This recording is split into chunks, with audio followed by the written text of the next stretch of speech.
time of year when new car deals are popping up with big incentives and big discounts, but many question whether they should buy or lease a vehicle. To offer some insight is Peter Sashecki with Everything Financial. Good morning, Peter. Good to see you. Good morning. I feel like I've been through this exact discussion with you. Probably. I actually have. Okay, let's talk about this. What do you say when it comes to buying or leasing? Which is better? Well, if you can get the tax deduction because you're a commission salesperson, you're self-employed, you own your own business and the vehicle can actually be owned through your business, then lease is the way to go in most cases because you're going to get to write it off. So the payment may seem a bit higher.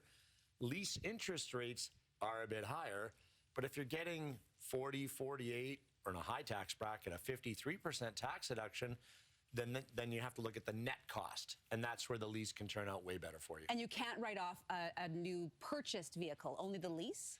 With the purchase price, there's a capital deduction, appreciation, very complicated formula, but in the first year, it's not a lot. Okay. So there's where the lease can do better. And again, a lot of those people drive a lot more, so they turn over the vehicle a lot quicker too. Okay, so when is it better to actually buy the vehicle then, rather than lease? If you're looking at long-term purchase, it's a family vehicle, and you can't tax deduct it, those incentives can be really good. Even with these interest rates, which are about to start coming down finally, but even then you're seeing really aggressive interest rates on a purchase, longer time to pay for the vehicle, and again, buying is always better than renting. And when anything we talk about, right, we've talked about that a ton of times. Well, leasing is still renting. Right. I mean, I think in some cases, if you're leasing the vehicle, you do have the option to buy it out down the road. You do. And you can actually release a vehicle. So you could lease it for 4 years and decide, you know what, I get the tax deduction, I like the vehicle, I don't want to go spend any more money, but I want the tax write-off. You can approach the dealer and release the vehicle for what's remaining. And most people don't know that because the dealer, of course, just wants you to come find another vehicle. We have a new car. Right. I feel like Oprah Winfrey there. But really, that's what they do. But ask the question about releasing, and it's quite competitive, and it can be a really good deal. Okay, so what are some of the factors then we should be considering then when getting a vehicle? The interest rate, the tax deduction, and the big question is, how much should I put down for a down payment? Right. Especially when purchasing. As much as you can, right? Nothing. Nothing. Put down nothing. Because what happens to a car when you drive it off the lot? Well, we know it depreciates a lot. It depreciates 30%. So if you put $10,000 down and you drive off the lot, your $10,000 is worth 30% less. I guess in math, that would be $7,000. So why put money into something that's depreciating?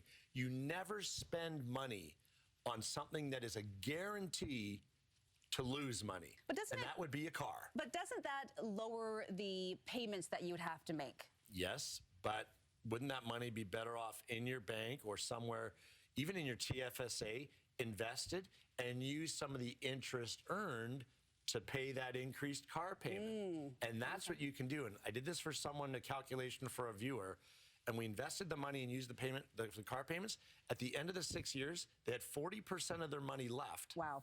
And they owned the car. Okay, well, see, you know the ins and outs, so there you go. You got it done. Hey, I want to make a mention of this. Wouldn't it be nice to have a car under the tree for Christmas? But you're going to be at Toy Mountain in a couple of weeks' time. Next Friday. Yeah, next Friday's coming up already. I know.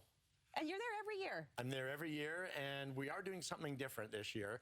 So if anyone brings in a toy, any of the viewers bring in a toy to one of our offices in White Rock, Langley, Victoria. Everything Financial. Yeah, Everything Financial office. We're going to put them in for a draw. For every toy, you get an entry into a draw for Row 1 Canucks tickets to the Florida Panthers game, I think December 14th. Okay. And then next week at Toy Mountain on that day, we're going to make the draw, and someone's going to get a set of Row 1 Canuck tickets just for helping out the kids. Yeah, that's a really good thing that I know you're really generous every year with Toy Mountain, as are a lot of our viewers. So that's a great way to get some incentives going. We'll make sure there's a toy under that Toy Mountain tree, a car, but it'll probably be about this big. Okay, fair enough. Peter, good advice this morning. All right, we'll see you next week. All right, sounds good. Thanks, Peter.